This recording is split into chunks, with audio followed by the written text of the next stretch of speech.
All right, moving on to black cards now. Back to commons, back to the cheap stuff.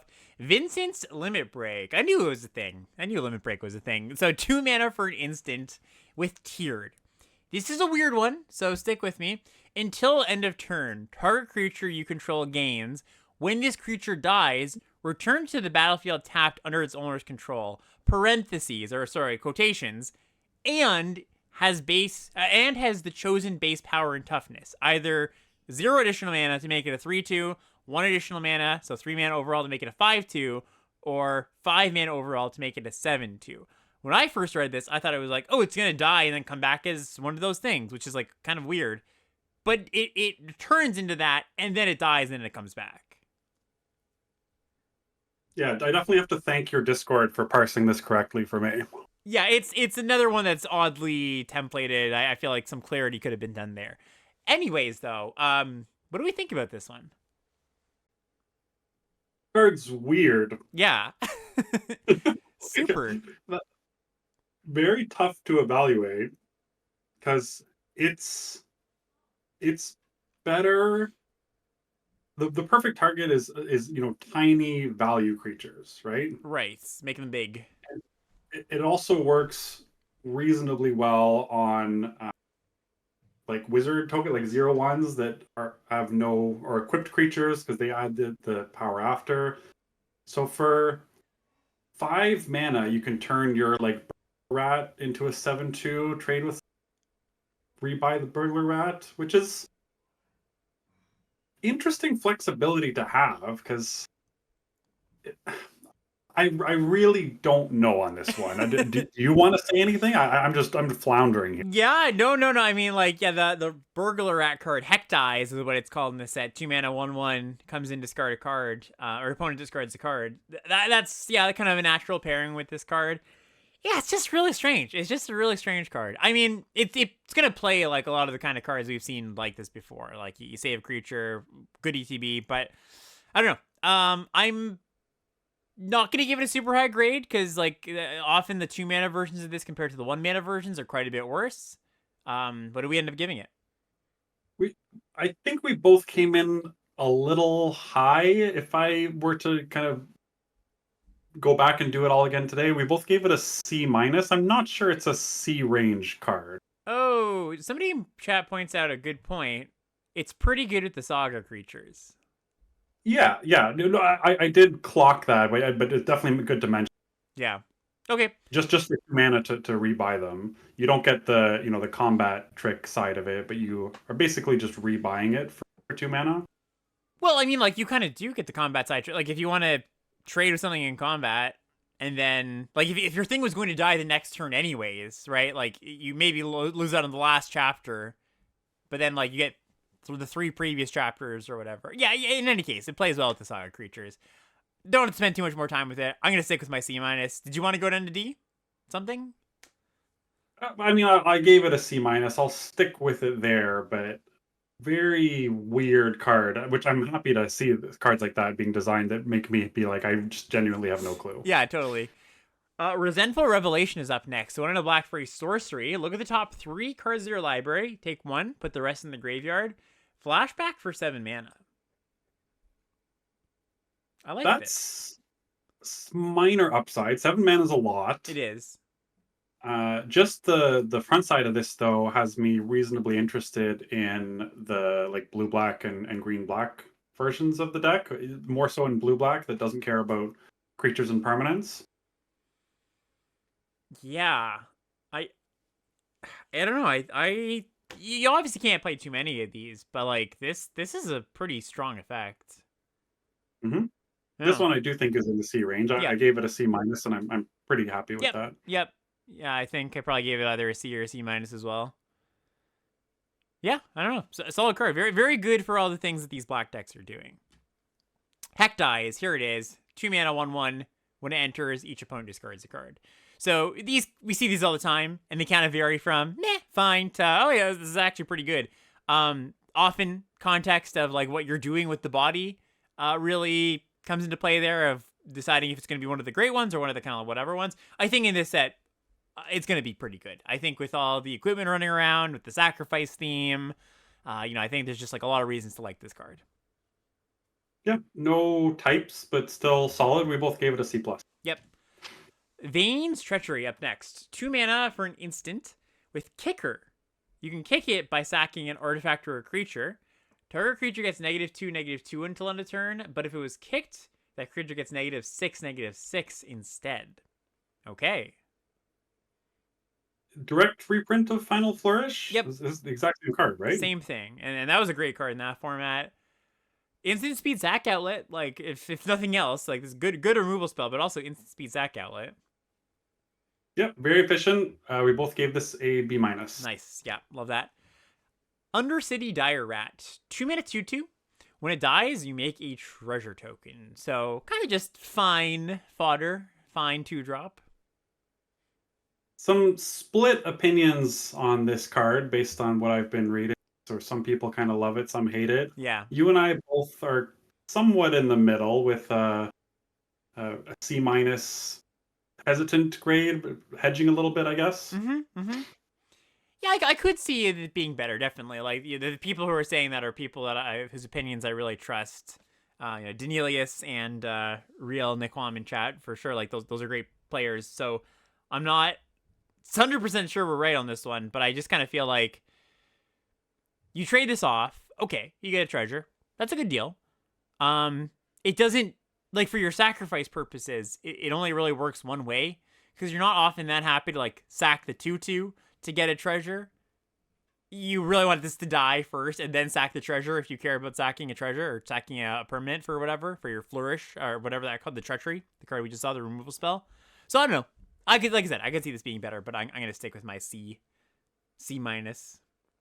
There's little dials that change things. There's an Yeah. uncommon that we'll see soon that wants you to have treasures, where I'm definitely more happy to play this with that kind of synergy. But agreed, you kind of need a little bit more juice to be interested in it besides just the raw text on the card. Next up, we've got Black Mage's Rod. So this is the first instance of the wizard theme that we're seeing at common and uncommon. 1 and a black for a job select equipment. The equip cost is 3. Equipped creature gets +1/+0 and has the wizard ability. So whenever you cast a non-creature spell, this deals 1 damage. This creature deals 1 damage to each opponent, and it's a wizard in addition to its other types. This is what the equipment gives it. So 2 mana 2/1 that pings your opponent, and then you can keep moving this around to keep that ability around. And it's a non-creature itself, so they kind of play well in multiples. This one's, so you were higher on this one. I was close to giving this one the same grade I gave the blue one, which is a D plus. I ended up on C minus, but you ended up on C for this. I'm not sure I agree with you there. Yeah, I admit it's a little bit of an optimistic C, but like when you compare it to the blue one, I think the blue one just doesn't have any deck where I would want it really. Like I can see this being a solid 2-drop. Like if you're like, okay, well I'm drafting black red and I just need a 2. Like it's a 2 you're happy to have. I don't know, that's my thought on it.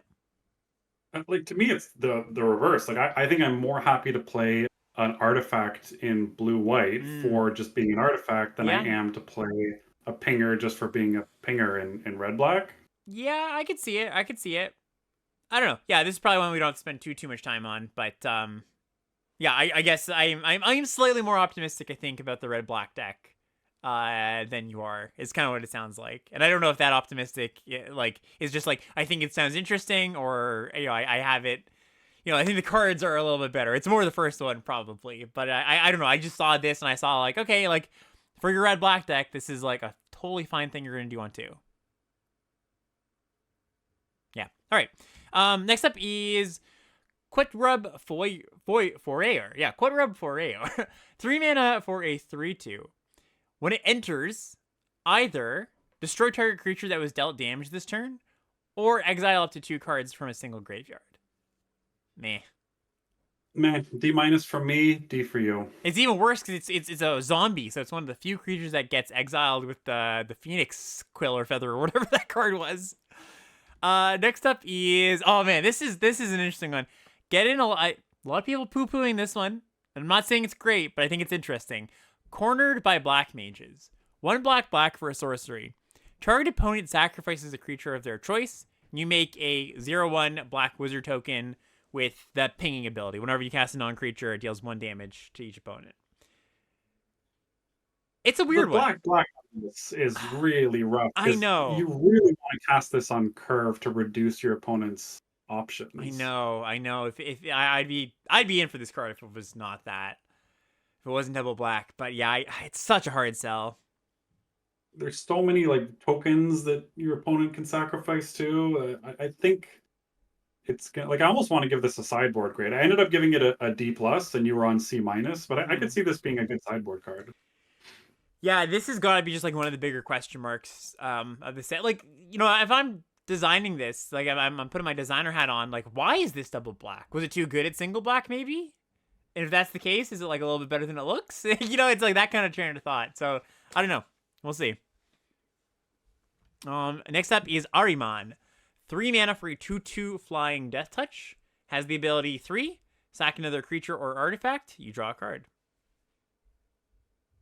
I also moved this one down last second, so you're on a C for this. I moved it down to a D plus, so we do have a 2 grade difference. Just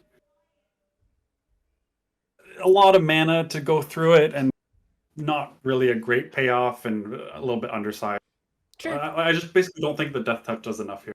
Yeah, and that's I think a good way to frame it because without the death touch, like I would not be into it at all. So the death touch has to kind of pull a lot of weights, and yeah, I guess you don't think it's doing that much. Yeah, no, I think like a fine card, but yeah, nothing exciting. Fight on. This is one that we did grade pretty differently. I'm not sure if you changed your grade, but this is 2 and a black for an instant. Return up to 2 target creature cards from your graveyard to your hand, and generally I like these kind of effects. If I'm to guess, you don't like it because a lot of your creatures will not actually be creatures. They're air quotes creatures. Is that part of the thinking? But it's also just like you could there are other ways to draw cards and get card advantage that don't require a bunch of hoops, right? Sure. Because by the time you're casting this, it's pretty late in the game. I did not change my grade for this. I stayed on a D. You're all the way up on a C. Mm-hmm. I do see the self mill stuff happening, but if you're playing like green black self mill, you want to be maximizing your permanent and creature count. And if you're playing blue black that's dealing with spells, then you're less likely to have 2 targets, or even if you do have 2 targets, one of them might not be one you're that interested in rebuying. Yeah, and like I think I am probably a little bit too high on the C. Like I don't think every or like all, like 80% or whatever your black decks are gonna play this card. I guess I was just a little bit surprised at how low of grade you gave. I would maybe revise to like a C minus or something. Yeah, I don't know. I think a big part of it is just that there is good self mill in this set. Like you mentioned, like what at what point are you gonna cast this? I think a big barrier to entry for this kind of card is just how reliably you can cast it in the early game or early-ish game. And, you play your 2 mana 1/1 mill 4 into like another mill creature sometimes. I don't know. I think you're going to have a decent amount of selection. Yeah, certainly. I've been wrong before. It wouldn't be the first time, wouldn't be the last time. Okay. Good to hear. Speaking of which, speaking of mill, we've got Shinra Reinforcements. This is 3 and a black for a 2/3. When it enters, mill 3 cards and you gain 3 life. So nice enabler. Yeah, I like this card. Me too. We both gave it a C. It's very, very good role player. Yeah, very good role player. Sephiroth's Intervention up next. This is 3 and a black for an instant. Destroy target creature. You gain 2 life. Not fancy, but fine removal spell. Clean upside. I decided to copy the very efficient removal grading of B minus, although I could see that being a little bit high. You went on a C plus for this. Yep. Yeah, like basically the 4 to 3 gap of removal. Often I'm happy with my 4 mana removal spell if it gives me another resource, a treasure, a life or something, and this one does. So happy enough with it. Namazu Trader. Namazu? What are those? This is a 3 and a black 3/4 for a creature that says when it enters, you lose a life and make a treasure token. Then whenever this creature attacks, you can sack a creature or an artifact, and if you do, surveil 2. It's got so many words, and I want to like them, but like I think the what it comes down to is just like not that good. Like I don't know, it's like 3/4, make a treasure, lose a life. That's okay. Then you have to attack to get the surveil. I don't know. I'm kind of out on this. Yeah, I was in the same boat. I kept wanting to like this card. Like it's not got horrible stats for a black creature. It has an ETB. Like the treasure's worth something in other spots. It's 2 objects to sacrifice for black white. Yeah. But when there's just a lot of other good 4 mana plays.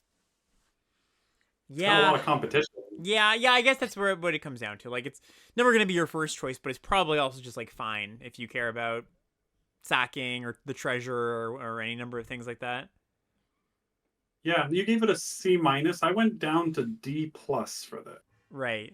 It almost sounded like I was more out on it than you are, but yeah, our grades don't reflect that. Yeah, we'll see. I think a lot of these black cards are actually fairly interesting. Like, the black cards... I had a tough time grading. I remember it was one of the colors that took me a while. So we'll see how some of these cards play.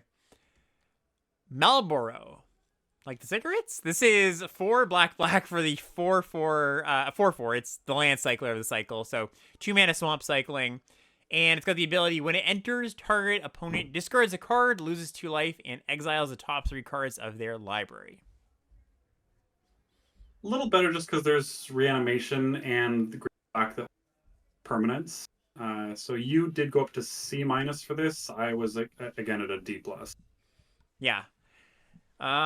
It's weird, like the exile the top 3 cards of their library. I guess it's gonna matter if the game goes really long and like you could deck them or like scry something on top or something, but that's like seems like such a weird a waste of text. Maybe it's a flavor thing. The mental damage of milling their bomb. That matters. Yeah. Actually, that's the most valuable thing. You're correct on that. Okay, so moving on to uncommons now. We've got Tonberry as our first one. So this is a single black mana for a 2/1. Enters tapped with a stun counter on it. And then during your turn, this creature has first strike and death touch. Weird little thing. Yeah, it really is. I like the idea of the card. I think it's a cool design. I graded it lower than you did, I think, and you didn't grade it all that highly. You might have. I moved a lot of things last second, and we are matching on grades now. Okay. So we both gave this a C-. And I don't want to put words in your mouth, but I'm assuming it's just both because if you have it in your opening hand, it's pretty darn good. Yeah, if you have it in your opening hand, it's like good. It's solid plus. Is what I would call it. But then any other time past that, it just feels like it's gonna take so long to do anything. So yeah, I mean it's a 1 mana card. Can't knock those too much. 1 mana cards tend to be pretty good if they're at all, worth the card. But yeah, I think we'll just send this off as a C- for now and see where it lands. You do need to be extremely aggressive. Yes. This is an aggro card through and through. Yeah, it only misses 1 combat step, but after that, like it misses 2 blocks, and the abilities only do anything on. Demon Wall is a 2 mana 3/3 artifact creature. It has Defender and Menace. What a combo of abilities! It says it can attack as if it didn't have Defender, as long as it has a counter on it, and it's got the ability 6 mana, 5 in a black. Put 2 +1/+1 counters on this creature. I like this card. Yeah, and that's not like a one-time thing. You can just keep doing that every turn after this. Yeah, 5/5 menace, 7/7 menace. Like that's good. There's also notably, like we've seen the blue draw 2 at a counter to thing on 3. There's also a green common that costs 3 that can put a counter on things. So there are ways to accelerate this out without waiting till turn 6. But even if you do wait till turn 6, this blocks pretty well for 4 turns, from turns 2 to turn 5. And then 5/5 menace that threatens to grow from your 2-drop. Like 2-drops that are relevant in the late game are all pretty good, and we both gave this a C+.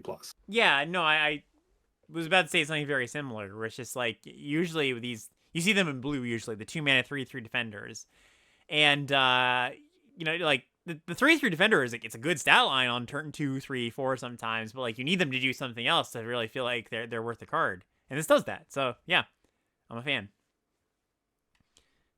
Reno and Rude up next. 2 mana, 1 in a black for a 2/1 menace, legendary creature. When Reno and Rude deals combat damage to a player, exile the top card of that player's library. Then you may sacrifice another creature or artifact. If you do, you can play the exiled card this turn and spend mana as though it were any type. So kind of cool, evasive body that you don't have to, like, you can decide if you want to sack after you see the card or not. Yeah, 2 mana, 2/1 menace is already pretty good attacker in an equipment set. Yeah. Yeah, totally. Yeah, I went higher than you on this one. You were at C plus for Reno and Rude. I was up to a B minus. Yeah, no, I could see it crossing that threshold for sure. Poison the Waters up next. This is 1 in a black for a sorcery. 2 modes here. All creatures get -1/-1 until end of turn, or target player reveals their hand. You choose an artifact or creature from it. That player discards that card. I saw some controversy, with this card. Like some people really liking it, some people saying I don't think I'm going to play it. I'm in the camp that I like it. Like I think the matchup spread on this card is really good, right? Because like if you're facing the blue white or the red white or the any of the white decks, like the -1/-1 is going to be pretty solid. I mean, heck, against black red kills all their wizards. So, sad times for me who wants to draft that deck. And if you're not in one of those matchups, the look at your hand, take a thing is going to be a pretty good mode. There's a lot of 1 toughness bodies in this set. Yes. Notably, Sirkovitz did his analysis, as he does, about power and toughness. And I don't remember the exact number, but like Mark said, a lot of 1 toughness creatures running around. Yeah, it cleanly answers your, B level 3-drop in blue, which yeah. that 1 toughness I told you was going to matter. Yeah. But I agree. The spread on this is really nice. We both have this in the low C's. You gave it a C. I gave it a C minus. Nice. Dark Knight's Greatsword is a 2 in a black job select equipment. The equipped creature gets +3/+0 and is a knight. And the equip cost is pay 3 life. Activate only once each turn. So 3 mana 4/1 that you trade off at some points. And then 3 life is a lot. That's a big equip cost. It is. It's a scary card. This is one where you don't want to be. I guess kind of good in black white. If you're like, yeah, imagine you put it on Adelbert Steiner or whatever. Oh yeah, there you go. That's nice. Get it all back right away. Okay. Yeah, what do we end up giving this? We both gave it a C, so we both think there's potential there. Potential, absolutely. That's how I put it. There's potential. Overkill, really cool card. 2 in a black for an instant. Target creature gets -0, -9,999 until end of turn. So, just a good efficient removal spell. Not a lot to say here. Very efficient. We both gave it a B minus. Yep, good card. Shambling Seath is up next. This is 2 in a black for a 3/3 that enters tapped. And whenever you cast a non-creature spell, you can pay black. And if you do, return this card from your graveyard to your hand. I could see us being really off about this. Me too. That is very persistent. Like, the only thing stopping me from giving this what would actually be quite a high grade is the enters tap. Yes. Because that's a real big downside. We both gave this a D plus, but I think that might be too low. Yeah, I even just hearing that now, I'm like, that does sound pretty low. You're totally right that for me, same thing. The tapped is like really what's holding us back, and that like tapped is a big deal. Like coming back, a creature that comes in tap is a big deal. You miss out on a whole block cycle. But yeah, no, I could see it. Like blue black is kind of the home for it. I would assume. I guess maybe blue red too. Well, green black, it's a permanent that goes to their graveyard. Sure is a permanent. We can check that box. I guess black white you can keep sacking it maybe. It's broken. It's broken. Yeah, we we talked ourselves into it's broken. I'll revise my grade to a C minus until further notice. Sure. Yeah. Albed Salvager is up next. This is 2 and a black for a 2/3. When it or another creature or artifact you control dies, target opponent loses a life and you gain a life. So one of these blood artists kind of cards. On an actual reasonable sized body. Yeah, there's stats. We did just see in Dragonstorm the 3/3 mobilize one mostly underperformed despite mobilize giving it like free fodder. Mhm. So sometimes the size of it isn't as important as just the abilities and having something cheap. So I was not quite as optimistic as you, as is common for these cards. You gave it a C plus. I gave it a C. Yeah, that makes sense. We've got, ooh, okay, this is another cool card. Yeah, that's the thing. I've been saying that a lot today. I'm like, cool card, cool card. I think even for those who are not Final Fantasy buffs, there's some interesting things here. So, Fang Fearless Lassie is up next. So this is a 2 and a black 2/3 legendary creature. Whenever one or more cards leaves your graveyard, you draw a card and you lose a life. This ability triggers only once each turn. There's more to the card, but let's just stop there. What do you think about that? Not that interested, but not nearly as interested as you seem to be on this. We do have a 2 grade difference on this. Yeah, I think I gave it a synergy grade if I remember. I think I see this as a black green card, and it's sort of a Kishless skimmer, right? Like worse body and cheap and not as cheap, or that's the same thing. But no, worse body and not as cheap. So both those things are true, and also the set doesn't support it as well. But you do have a few things that can trigger this. Like there's a good handful of them. It's not like the set's devoid of them. The cool part about this card, though, is the backside. So there is a green counterpart we're going to get to when we get to green, that when you pay 5 mana on, I think it has to be your first main phase, transforms into this like giant creature on the back. Ragnarok, Divine Deliverance, 7/6, Vigilant, Menace, Trample, Reach, Haste. When this dies, destroy target non-land permanent, destroy target permanent and return target non-legendary permanent from your graveyard to the battlefield. And this is meld, by the way, for folks that haven't seen meld. Basically just like you have these 2 specific cards, and when they are on the battlefield, there's a condition you'll have to meet. In this case, it's paying 5 mana, and they meld it. Like in paper, you literally flip these over, and they create like a mega card. So there's something to be said about that, which I don't think is going to happen very often, but it's cool. Yeah, in terms of going back to the front side of this. Yeah. The support for it, I think, is actually fairly similar, right? Between Flashback. Both sets had a mill 3 return a land or mill 4 return a land triggers it. That there was renew and harmonize in Dragonstorm, and now there's flashback. The issues are the cost is more. It's 3 instead of 2. Mm-hmm. The body's worse because a 2/2 flyer is way better than a 2/3. Absolutely. And it's got life loss on it too. Sure. So, Yeah. yeah, you gave it a C minus. I was down to a D for this, but I do agree that if you can meld it, maybe I should have given it a D plus because I'm playing this in green black. Right. Yeah, it is a green black card. I think that's the way to look at it. Yeah, I can see my grade being a little bit optimistic.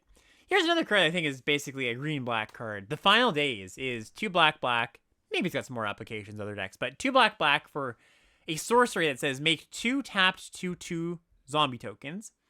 If this spell was cast from a graveyard instead, you make X of these tokens, where X is the number of creature cards in your graveyard. Flashback cost is 4 black. Yeah, this one is the one that wants creatures instead of permanents. Right. And enters tapped means it's not really stabilizing you, but a lot of upside if you can just mill this and then incidentally get it to, flash. It can just be an I win button in a green black when you're actually worried about, am I milling myself too much? Mm-hmm. Or I deck. This solves that problem for you. I always this might not be the right way to approach it, but it just we've seen a lot of cards like this before, and it always feels like that comes into play tapped is the difference between these cards being good and bad. Yes. Yeah, if this was untapped, I'd be very happy with this card. Yeah, I think it would be great. So yeah, what do we end up giving it? I gave it a C minus, so again, a grade lower. Yeah, that makes sense to me too. We've got Gaius Van Belsar. This is 2 black for a 3/2 legendary creature. When it enters, you choose one. Either each player sacrifices a creature token of their choice, each player sacrifices a non-token creature of their choice, or each player sacrifices an enchantment of their choice. So, sort of an interesting card where a lot of times if there's an enchantment, it's going to be free to nab because, unless you also have an enchantment, which sucks. Like, you just, they have the blue tap down aura. You go, okay, well, you sack that, I get my creature back. And then the other times, you kind of have to have some fodder lying around generally. Or, actually, that's not true. They might just have a non-token, or sorry, a token creature, and you go, I don't have a token creature. You sack your job select thing. So I think this card's... Actually, I might have graded this lower than it should be, because I'm just talking through the permutations here. It sounds better in my head now than when I was reading it, when I was grading. So what do we give this card? Let me keep talking about Yeah, this one, absolutely. Yeah.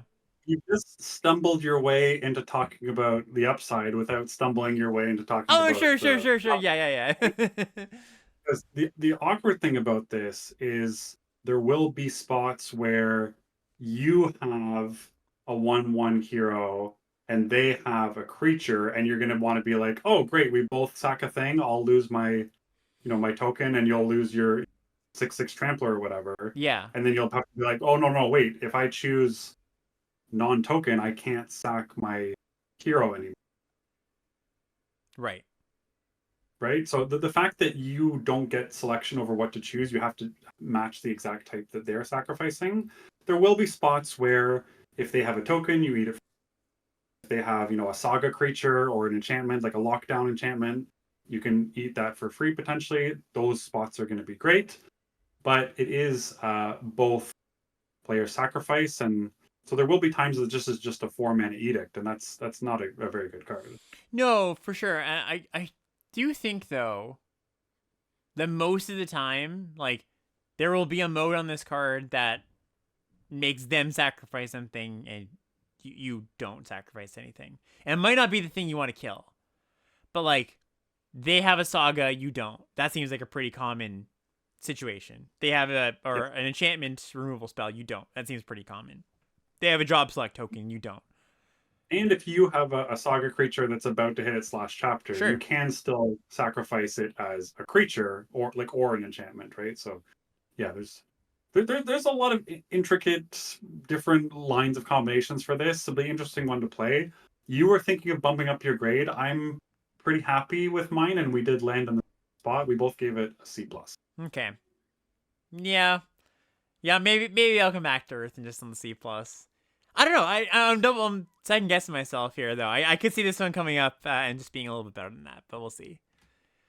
Phantom Train. This is an odd one. This is a 3 and a black 4/4 trample vehicle. No crew cost, but it says sacrifice another creature or artifact, put a +1/+1 counter on this vehicle. It becomes a spirit artifact creature in addition to its other types until end of turn. No crew cost on this. Yeah, so it's a strange one. So, I mean, the nice thing about this is it has some pretty good threat of activation. Like, you just have a treasure lying around. You've got a 5/5 trample that's willing to block. You can attack with that on turn 4 pretty like, it'll get in, or it won't be too hard to engineer a combat where it survives. But like, needing to sack something to do anything is such a hard sell. Well, you talked about the threat of activation as a 5/5 trampler, but often the real threat on this is that it can just be massive at any time. Sack your whole board, right? And just like go to town. Yeah, I guess. Yeah, sorry, yeah, go ahead. Well, I think there. So I was pretty low on this. I did catch some of the grades from, Luca and Lola and Scotty's set review where they were surprisingly high on this card. Mm-hmm. I don't agree with their takes, but I do think that there's something here. So you had this at a D. I think a D plus is. I'm a little happier with where I'm sitting on this side of the fence. Sure, yeah, and like, this combos pretty nicely with the gold signpost uncommon, the one that says whenever you sacrifice something, you put a counter on that, the 2/2 menace. So like, That plus this train sack the rest of your board. You have two giant kind of evasive creatures coming in. So I don't know. I could see something there, but it does just need a lot of fodder to be good.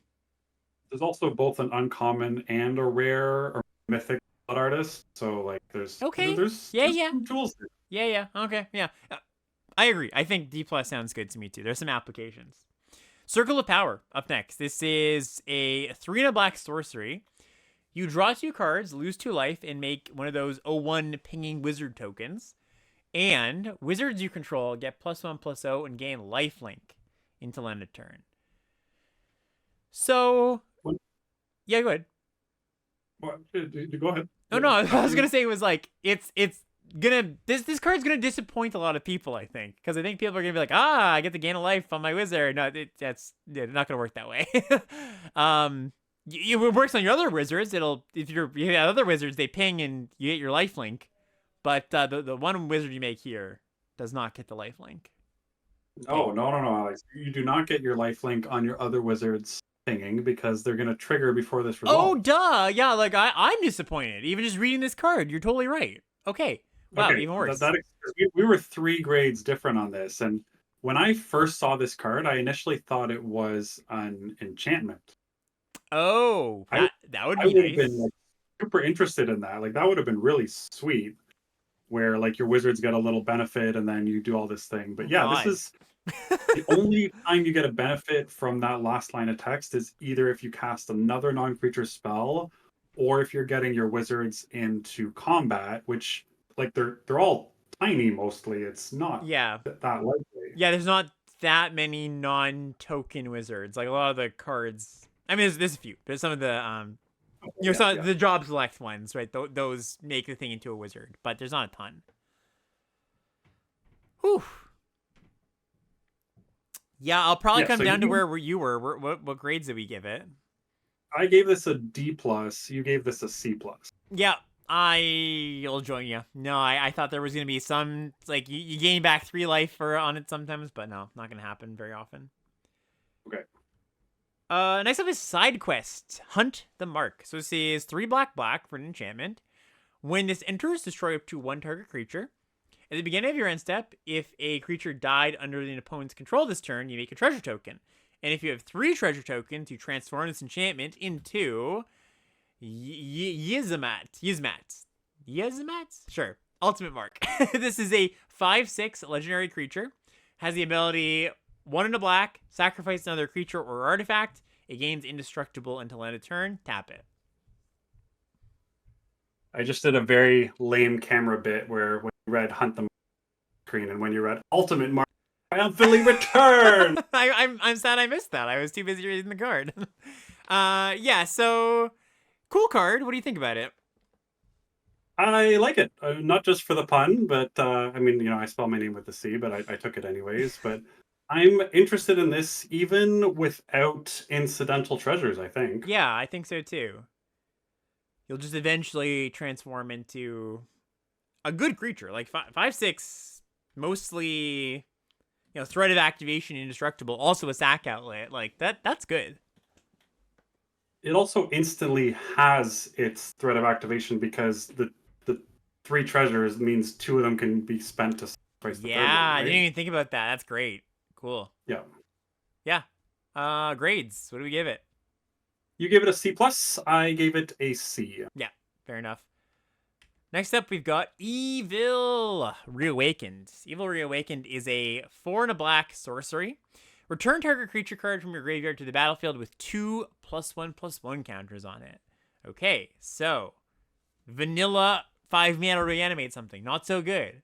Comes back 2 bigger. We're talking.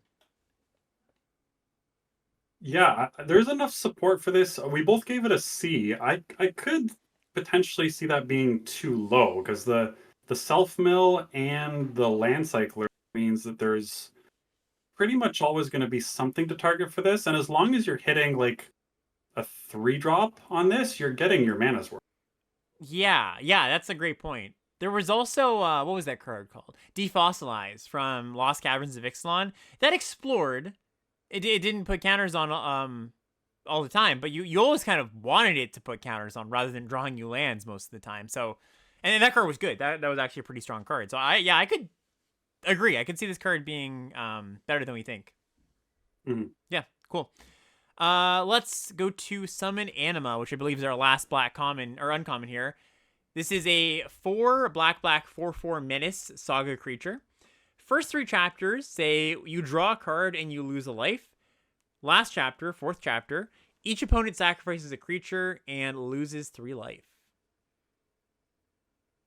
So this is I thought of something I was going to say earlier. I held off and I just remembered it again seeing this card now. So these enchantment saga creature templating art, monstrosities, whatever you want to call it. Yeah. The play pattern of what each chapter does is really important for evaluating how it's going to play out, because we saw the summon the Choco Mog or whatever, where everything was just the same, but this one is actual card advantage on each chapter, right? Right, yeah. Well, I think what you really want, like in an ideal state, your value chapters are front loaded, so that when you play it, you guarantee the value, and then you're fine using it as a creature. Because if you haven't spent time thinking about these, one of the tricky things about this is if you get your first chapter and then they attack you with a 4/4 and you block, you've lost your saga. Like you Right. don't get chapters 2, 3, and 4. Totally. Whereas if you wait till the final chapter and don't attack with your thing because you want to get that final ability from the chapter, you haven't benefited from the fact that your saga is actually a creature. So I talked earlier about, like, are you thinking more as a creature or as a spell?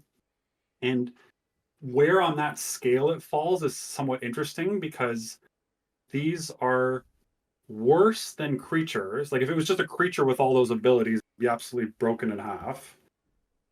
But they're better than sagas because they dissuade attacks and trading early, especially with, again, the more front-loaded ones. Because your opponent, what's the point of them attacking their 4/4 into your thing with its last chapter on it when your creature's about to die anyway? So unless that final chapter is something really important, your opponent is disincentivized from either attacking into it or blocking with it when you attack with it.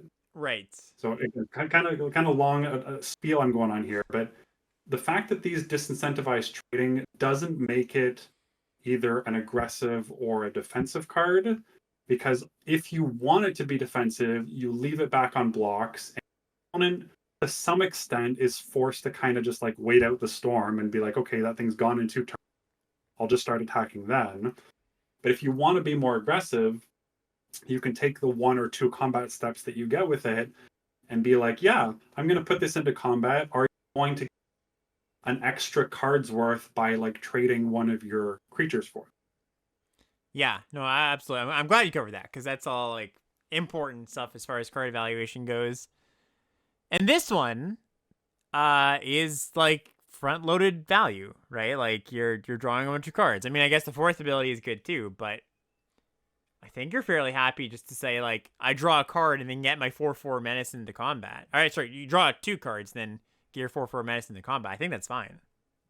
Right. I think even like blocking and trading with a 4/4, if they attack Oh into it yeah, right away, you're like you're fine with that. Like it's a 2-for-1. yeah, You've traded with. So yeah, I kind of like this thing. The loss of life on your side could hurt because you're gonna lose one right away. You're gonna away, so it doesn't block like that well. It doesn't stabilize the board. I don't think it's all upside, but long-winded way of saying I am interested in this. I could see it playing out even better than the grade I gave it. I went with a C on this, and you gave it a C plus. yeah. Just one gradation difference as per usual. Yeah, I mean, think you said all there is to say about this one, honestly, and that's gonna bring us to the end of Black. So I'll send it to you again if you want to give a few more thoughts about the Black cards. Black's got a lot of removal, Mm-hmm. and I'm hesitant to say whether that's a good thing or a bad thing because again, we've been talking about full play booster era. You've made videos saying you need a minimum of, 4, 5, 6 removal spells to be happy and like don't sleep on removal. But again, the designers always tweak the knobs a little bit. They're like, okay, this set's full of hero tokens that come into play with equipment, and it's full of saga creatures that you don't really want to spend your removal spells on. So I'm really not sure where it's going to end up going. And I also don't know where to predict this set on the scale of is it a fast set? Is it a slow set? Because pre COVID, my set evaluation brain was like, find the most value possible, right? Like, Right. how do we win the long game? How do we beat a player who's running out of stuff to do? And then when I came back and got back into limited, I had to relearn that I'm actually flip that. And when I do set evaluations, I'm looking what's the scariest curve? How well does that line up against the rest of the format? Am I going to be the type of player who's looking to stop that, or am I going to find ways to maximize it and kind of looking for the more aggressive ways to end the game? So the last year we have seen a rebalancing where sets have slowed down a bit, which is intentional from what they've told us from their design articles. And I'm not sure if this is going to continue that trend or not. My guess, not to go too deep on this, my guess is it will. I think that the two drops, well, there's two drops we liked, they haven't been all that great at attacking alone, right? They're not like hard to block and there's not like a ton of aggressive ones. So, yeah, I mean, the last few sets we've had have been like not blistering by any means. And I don't know. I would guess this one's around that speed. So we'll see. Yeah, the only thing that's making me doubt that is we haven't seen a ton of them, but there are a lot of combat tricks, and some of them are Mm. quite good. That's true. That is true. Yeah, we'll see when we get to green. There's a pretty nice one.